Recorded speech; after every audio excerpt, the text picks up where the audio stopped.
Joining me now to discuss is Lori Williams. She's a political analyst with Mount Royal University. Lori, good to see you. So let's talk more about the reasons behind this ban on electronic tabulators. What's behind it? Well, presumably some people expressed concern about it. I expect that concern is based on some of the online information that's coming out of the United States. It concerns that these tabulators could potentially be hacked or something like that. But the reality is we're using paper ballots. And if a paper hand count were required on a recount or something like that, that certainly would be available. But unfortunately, this really delays and slows the count. It costs municipalities more money, and it is one of the policy changes that the government has made that is very unpopular with municipalities. The other one is the introduction of parties at the municipal level in Calgary and Edmonton, in spite of the fact that the large majority of Albertans oppose parties at the municipal level.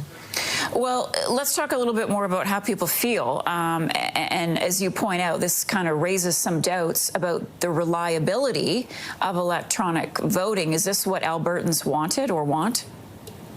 Well, no, again, not something that we're hearing widespread concerns about. A lot of questions were asked from the government by municipalities and just by ordinary Albertans, asking why the change was made. And the Minister of Municipal Affairs simply said that he wanted to ensure that people did have confidence in the electoral system, not based on any concerns that have been raised in previous elections, not based on any concerns that are originating from elections that have occurred within the province.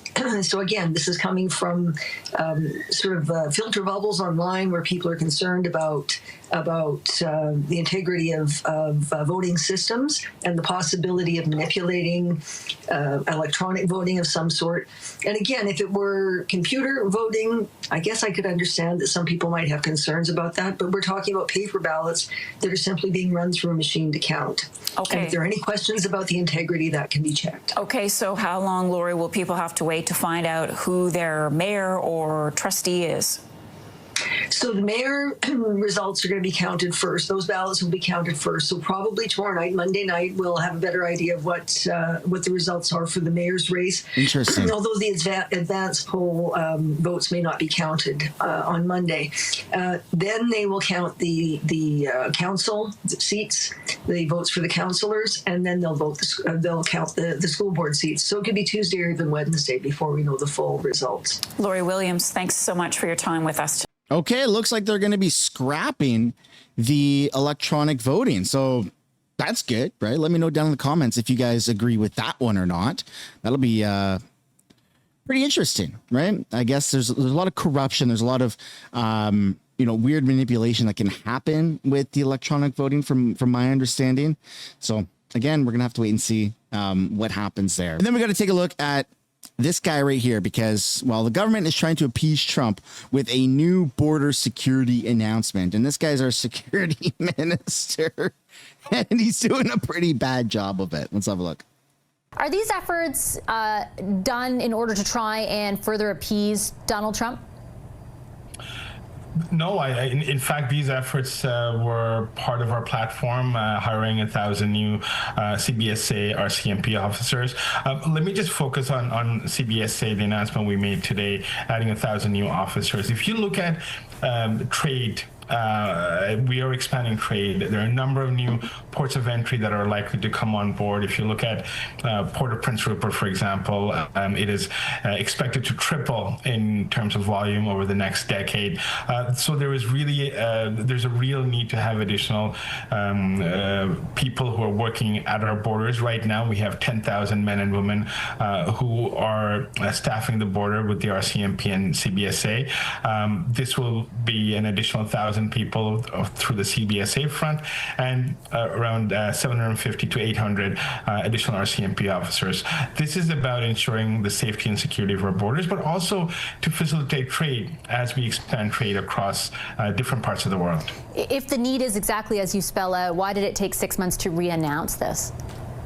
Well, this is actually not an announcement of the program itself or the commitment. This is the program going forward. So starting within the next couple of weeks, we will be hiring and actually training people at Rego. We have resources available at the training facility. We have a number of people who are in a recruitment pool that we will be able to confirm that they are being recruited to the CBSA. And this is now about execution. It's not the announcement where we're saying we're going to do this. We're actually doing this. And this will be starting, as early as the next 2 to 3 weeks. I'm meeting with the president of CBSA Monday morning to finalize the plans for the recruitment. My question is, why wasn't this done under Justin Trudeau, right? Like a year ago, almost to the day, right? Like we're a month off. So 11 months ago was the American election, right? Start of November. Is that when Trump won the election against Camilla? And the moment he won the election, he said, Canada better clean up the border. He was already making moves before he even took office in January. And what have we done? Well, we didn't really do anything. Justin Trudeau just kind of postured. Danielle Smith is the one that deployed a bunch of Blackhawks or whatever helicopters to the border. She deployed more CBSA agents or whatever she did. She did more. She did more. That's all I know. But we've had over a year to really get this stuff done. And it's been a long time coming because we've known about our lack of border with the American border. We've known about our lack of attention to the border for years. And now, only now, when the president of the United States demands that we get this done, are we now doing it? The tariffs could have been avoided if we actually just cared about our country and fixed our stuff and made sure that our problems didn't leak into America. Because that's ultimately what happens, right? Fentanyl, crime, criminals, terrorists are coming into Canada and it's going into the United States. That's no bueno. Not good. Not good from the snow Mexicans up north. Not good at all. Of the new 1,000 RCMP officers over the next CBSA officers over the next 5 years, and we will be executing it forthwith. So just to be clear, it's 1,000 over 5 years? That's correct. Is that enough to meet the need? And I ask That's because not it was very not much. a year ago that I was interviewing your predecessor at the time, Minister Dominic LeBlanc, about the CBSA, the union representing CBSA officers who had long, almost for 10 years, called for additional resources at the border, saying they simply did not have the ability to keep up pace with criminal activity or trade, as you point out. They were calling at the time for 2,000 to 3,000. I remember the minister dismissing that out of hand and saying that's what unions do. They ask for more resources. Now you're conceding that there are some additional resources needed, but 1,000 over 5 years, is that really going to make a dent? Yeah, that's... Well, let me just speak about what we're doing. So the additional officers is in addition to the $1.3 billion we've invested at the border. So we were at Niagara Falls today at the Rainbow Crossing, and we saw the new technology that's being deployed for issues such as scanning and making sure that the CBSA has the top-notch tools to be able to do its job effectively. Additional measures that are part of the announcement today is the incentives for existing CBSA officers and incentivizing individuals to continue to be part of the organization. So if you look at the 1,000 new personnel that were announced as part of our CMP yesterday, it does speak to the increased level of commitment as well as personnel that will be staffing our borders. Okay, Even Vashi isn't pleased with this because they've been asking, been begging, the CBSA, Canada's border agents, have been begging for more resources. So Canada, instead of doing 2,000 or 3,000 agents, which is what has been requested, they're doing 1,000 over 5 years. Literally not enough. Not enough at all. It should be 1,000 right now immediately and maybe 1,000 per year for 5 years. That would be enough. Not 1,000 over 5 years. This is insane. Canada doesn't know how to invest in itself. Just before I let you go, Minister, I do want to ask you as well about India against the backdrop of your portfolio, the public safety of Canadians. A year ago, the RCMP was telling Canadians that Indian diplomats were committing crimes on Canadian soil. A year later, new diplomats have arrived. I just interviewed the brand new Indian High Commissioner to Canada. Do he or his colleagues pose a risk to the public safety of Canadians, Minister? Let me just say that over the last several months, both the Prime Minister and Minister Anand have been, along with many of our security personnel, including the National Security Advisor to the Prime Minister, the RCMP Commissioner, head of CSIS, have made some very important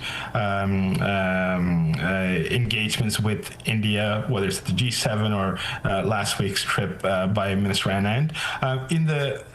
With the expectation that we are able to clear the air and we're able to ensure that India is well aware of Canada's concerns and any form of intrusion into Canada's sovereignty or that impacts the safety and security of Canadians will not be accepted under any circumstances. Having said that, we are also in a world right now where we're engaging and expanding our conversations and engagements with other countries, including India, and I believe we can do both. We can engage India in a proactive, positive way vis-a-vis trade, but we can also ensure that this relationship is built on trust, and any issues where trust has been impacted, we are in the process of mending, and we're. Dude, the trust has been impacted when Justin Trudeau immediately, without authorization, accused India of assassinating Nijar Singh, or whatever the hell his name was, out of the Gurdwap in Surrey. Remember that?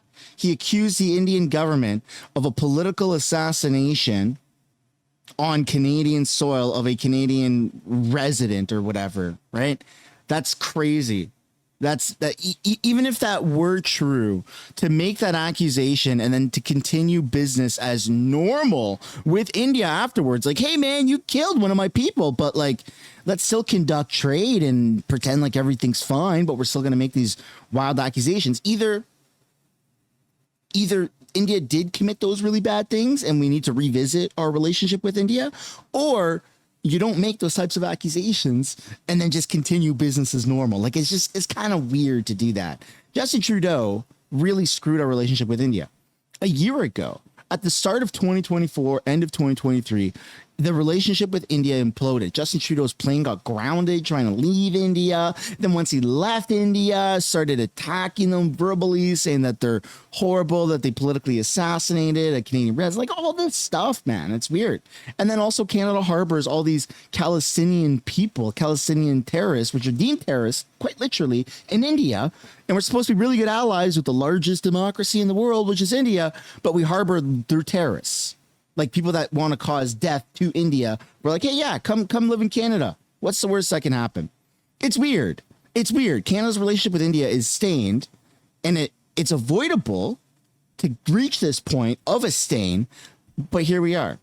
I don't understand these politicians. Literally, the Liberals, they take something good and they mess it up every time, just flawlessly. Perfectly, they mess it up every single time. It's an art, really. It's truly a freaking art form.